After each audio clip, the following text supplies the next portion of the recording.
Hello दोस्तों, कैसे हैं आप सब लोग। जितने भी लोग सऊदी में हैं उन सारे लोगों के पास एक या एक से ज़्यादा बैंक अकाउंट जरूर होगा और वो कभी ना किसी तरीके से उस बैंक अकाउंट को इस्तेमाल जरूर करते होंगे। विड्रॉल के लिए, पैसे निकालने के लिए, या फिर डिपॉजिट के लिए, पैसे डलवाने के लिए, या फिर और भी बहुत तरह के ट्रांजैक्शंस होते हैं उसे करने के लिए। अगर आप कुछ इस तरह के ट्रांजैक्शंस करते हैं जो वैलिड नहीं है या फिर अनअकाउंटेबल है तो आपका अकाउंट सस्पेंड कर दिया जाएगा या फिर उसे कैंसिल कर दिया जाएगा, क्लोज कर दिया जाएगा। तो आज के इस वीडियो में इसी टॉपिक के बारे में डिस्कस करूंगा जो बहुत सारे लोग आप लोगों में से भी बहुत सारे लोग ऐसे होंगे जिनको बैंक के तरफ से नोटिस आया होगा कि आपके कुछ ट्रांजैक्शंस जो है उसको आप एक्सप्लेन करें, नहीं तो आपका अकाउंट बंद कर दिया जाएगा या फिर ऑलरेडी सस्पेंड कर दिया गया होगा। तो इस वीडियो में उसी को एक्सप्लेन करूंगा कि क्या क्या ऐसे कारण हो सकते हैं, कौन कौन से ऐसे ट्रांजैक्शंस हो सकते हैं जिसके वजह से आपको इस तरह का परेशानियों का सामना कर सकता है। उससे पहले जो मैं हर वीडियो के लास्ट में बताता था, आज इस वीडियो के पहले मैं बोलूँगा कि जितने भी लोग हैं मेरे वीडियोस देखते हैं, आप लोग चैनल को सब्सक्राइब कर लीजिए और बेल आइकन को प्रेस कर लीजिए। बहुत सारे ऐसे लोग हैं, अराउंड 60% जो मेरे व्यूअर्स हैं वो अनसब्सक्राइबर्स हैं और जिनमें से 30% लोगों ने नोटिफिकेशन आइकन प्रेस नहीं करा है, तो उनको नोटिफिकेशन ही नहीं आता है ना। अगर आपने नोटिफिकेशन आइकन प्रेस भी करा है तभी भी नहीं आता है तो एक बार अनसब्सक्राइब करके सब्सक्राइब कर लीजिएगा। तो आते हैं वीडियो के टॉपिक में। ऐसे बहुत सारे लोग हैं जिनको इस तरह के नोटिफिकेशन बैंक के तरफ से आए हैं कि आप बैंक में आके विजिट कीजिए, आपके कुछ ट्रांजैक्शंस हैं जो अनअकाउंटेबल है जिसको आपको जस्टिफाई करना है। जब उनको ये नोटिफिकेशन आता है तो उसमें ये भी बताया जाता है कि आपका अकाउंट को हमने सस्पेंड कर दिया है या फिर जो भी है वो नोटिफाई करते हैं। तो आपको बैंक जाना रहता है, तुरंत बैंक के जो भी ऑफिशियल्स हैं उनसे मिलना रहता है और जो ट्रांजैक्शंस जो भी 5, 6, 10, 15, 20 जो भी ट्रांजैक्शंस होंगे, लेन देन का जो रिकॉर्ड होगा उसको आपको जस्टिफाई करना रहता है कि ये अमाउंट क्यों आपके अकाउंट में आया, कैसे आया, कहाँ से आया, किस लिए आया, किसने भेजा, वो सारे जो भी आपके पास रीजन है आपको देने रहते हैं। और जब आप वो सारे रीजन्स देंगे तो वो एक डॉक्यूमेंट में आपको साइन करवाएंगे, एक डॉक्यूमेंटेशन किया जाएगा और फिर जब वो अप्रूव होगा तब आपका अकाउंट को रिलीज कर दिया जाएगा। मतलब आपका जो सस्पेंशन लगा है अकाउंट में वो हटा दिया जाएगा।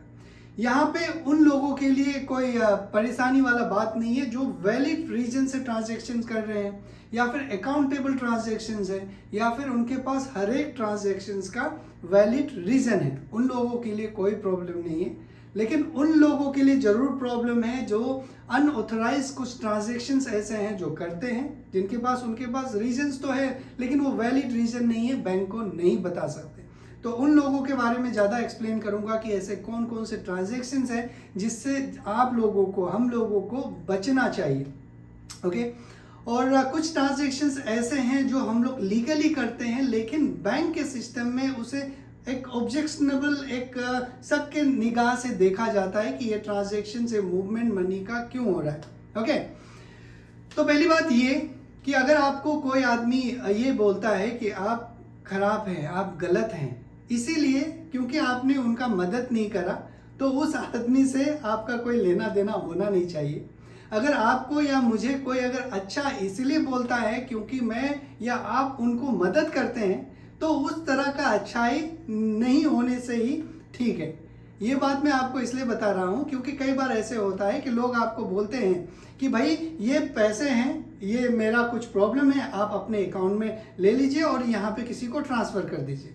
आप बोलते हैं चलो मैं कर देता हूं और वो ट्रांसफ़र कर देते हैं। उस तरह के ट्रांजैक्शंस भी कुछ ऐसे हैं जिसको आपको जस्टिफाई करना पड़ता है बैंक में, अगर बैंक वाले बुलाएंगे, क्योंकि आपका इनकम फिक्स्ड है, आप सैलरी वाले लोग हैं, आपके अकाउंट में सैलरी आ रहा है, उसके अलावा जो अमाउंट आपके अकाउंट में आ रहा है कैश ट्रांजैक्शन के रूप में, कैश किसी ने दिया, आपने अकाउंट में सबमिट करा, इसके बाद आपने जो भी वो आदमी बोला उसको आपने कर दिया।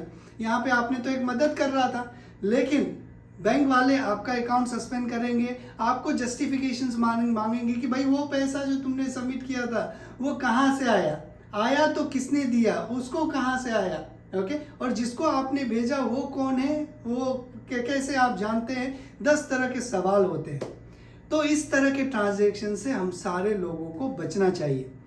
कहीं भी कभी भी सऊदी अरेबिया में कुछ लोग आपसे अगर बोलेंगे कि ये पैसा है, इसको आप उनके अकाउंट में प्लीज़ ट्रांसफ़र कर लीजिए, कैश लीजिए आप और ट्रांसफ़र कर लीजिए, तो थोड़ा सा केयरफुल रहिएगा। कर सकते हैं ट्रांसफ़र, ऐसा कोई बुरा बात नहीं है, जब तक आप एंड टू एंड ट्रांजैक्शन वाले को नहीं जानते हैं जिससे आप पैसे ले रहे हैं और जिनको आप बहुत ही अच्छे से नहीं जानते, तब तक ये ट्रांजैक्शन मत कीजिए। पहली बात तो अवॉइड ही कीजिए करना। लेकिन अगर कोई आपको लगता है बहुत ही करीबी है, फैमिली मेम्बर्स है या फिर कोई दूसरा लेवल ऑफ फ्रेंडशिप है आपका, तो आप कर सकते हैं, लेकिन आप अवॉइड कर सकते हैं। जब आप अवॉइड करेंगे इस चीज़ को तो वो लोग बोलेंगे कि भाई ख़राब है, वो मेरा मदद नहीं किया, तो उस तरह का ख़राब होना ही अच्छी बात है, ओके। तो एक ये हो गया। दूसरा ये तरह का ट्रांजैक्शंस हैं कि कई लोग कुछ दूसरे काम भी करते हैं सऊदी अरेबिया में अपने जो नॉर्मल काम के अलावा, तो उनको पेमेंट कैश में मिलता होगा तो वो उसे डिपॉजिट करते हैं। तो उस चीज़ को बैंक वाले पूछते हैं कि भाई ये अमाउंट कहाँ से आया, कैसे आया आपके अकाउंट में, तो आपको जस्टिफाई करना रहता है। अगर आप उस चीज़ को ये बोलेंगे कि भाई मैं तो अपने मेन काम के अलावा भी दूसरा ट्रेडिंग का काम करता हूँ, XYZ जो भी काम करता हूँ, तो वो तो गलत है, क्योंकि as per Saudi labour law आप जिस स्पॉन्सर के अंदर हैं उसी के अंदर में आप काम कर सकते हैं। तो बहुत तरह के जो एग्जांपल्स मैं आपको दे सकता हूँ, तो एक ये भी है जो मैंने आपको बताया, और ले दे के ये समझिए कि जो कैश ट्रांजैक्शंस हैं उसको अवॉइड किया जाए। कैश ट्रांजैक्शन से ये होता है कि सोर्स का पता नहीं चलता है कि वो पैसे कहाँ से आए।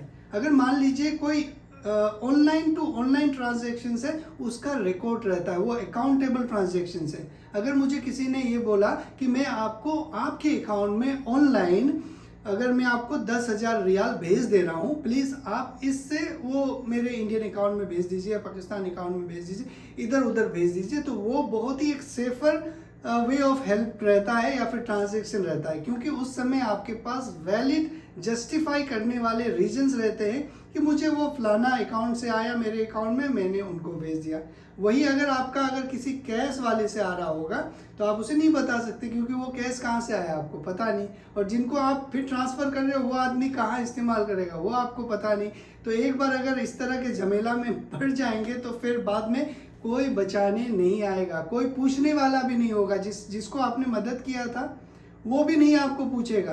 तो इन शॉर्ट मैसेज इस वीडियो का यही है कि आप ज़रूर हेल्प कीजिए, लेकिन पहले अपने आप को देखिए कि आप जस्टिफाई कर पाएंगे कि नहीं अगर कोई एक्सप्लेन करेगा। ऐसे बहुत सारे लोग होंगे जो मेरे इन्फॉर्मेशन को रिलेट कर पा रहे होंगे अपने डे टू डे लाइफ से। बहुत सारे ऐसे लोग होंगे जिनको बैंक वालों ने ज़रूर नोटिस भेजा होगा कि भाई आपका अकाउंट हमने सस्पेंड कर दिया, अब आके जस्टिफाई कीजिए। तो ये सारी बात अगर आप लोगों ने फेस करा है तो आपने कैसे उसको सॉल्व करा है, क्या करा है, नहीं करा है, बैंक वाले क्या पूछते हैं, वो सारे आप कमेंट में लिख के बता सकते हैं, ताकि बाकी लोगों को भी आइडिया मिलेगा। और कोशिश यही कीजिए कि जितने भी ट्रांजैक्शंस हो वो अकाउंटेबल हो, ऑनलाइन हो, वैलिड हो। अवॉइड कीजिए उन तरह के ट्रांजैक्शंस या फिर ना ही कीजिए उन तरह के ट्रांजैक्शंस, क्योंकि जब आप अपने देश से बाहर हैं तो आप एक जो कंट्री का लॉ है, रेगुलेशंस है, उसको फुलफिल करने के लिए ऑब्लाइज्ड है। अगर नहीं करते हैं तो फिर सारा कुछ ख़त्म फिनिश हो जाता है। तो इस चीज़ को ख्याल रखिएगा और अपने दोस्तों के साथ भी इस चीज़ को ज़रूर बताइएगा। अगर कोई आदमी आपको ज़रूर अगर ऐसा कुछ बोलता है तो पहले अपने बारे में सोचिए, फिर उनके बारे में सोचिए। तो इस चीज़ को मतलब आप स्प्रेड कीजिए, बताइए लोगों को कि भाई जो भी ट्रांजैक्शंस आप करें लीगल करें, इलीगल ट्रांजैक्शंस बिल्कुल भी ना करें, ओके। नहीं तो जितना मेहनत आप कर रहे हैं उसका उल्टा आपको भरना पड़ेगा। तो ये मैसेज मैं उम्मीद करता हूँ कि आप सब लोगों को बहुत ही अच्छा से समझ में आ गया होगा और क्लियर है। अब आने वाले वीडियो में एक और अच्छा इनिशिएटिव लिया है सऊदी मिनिस्ट्री ऑफ टूरिज़्म ने। उन्होंने ये बताया है कि जो GCC कंट्री के रेसिडेंट हैं, ओके, जो भी 7 कंट्रीज हैं शायद GCC में, उनमें से जो उनके जो रेसिडेंट हैं वो ऑनलाइन सऊदी का टूरिस्ट वीज़ा 1 साल का अप्लाई कर सकता है। ओके, उसके लिए कोई एजेंसी के पास नहीं जाना है, बस अपने आप वो कर सकता है। उसके बारे में एक डिटेल सा वीडियो आप लोगों के साथ शेयर करूंगा कि कैसे हम अपना टूरिस्ट वीज़ा सऊदी के लिए अप्लाई कर सकते हैं। जो रेसिडेंट है जिस कंट्री के, जो रेसिडेंट नहीं भी है उनका क्या अप्रोच है, और किस किस केस में ऑन अराइवल सऊदी का टूरिस्ट वीज़ा मिल सकता है। तो आज के लिए बस इतना ही। आप लोग अपना ख्याल रखिए इस तरह के ट्रांजेक्शन से। Thank you very much.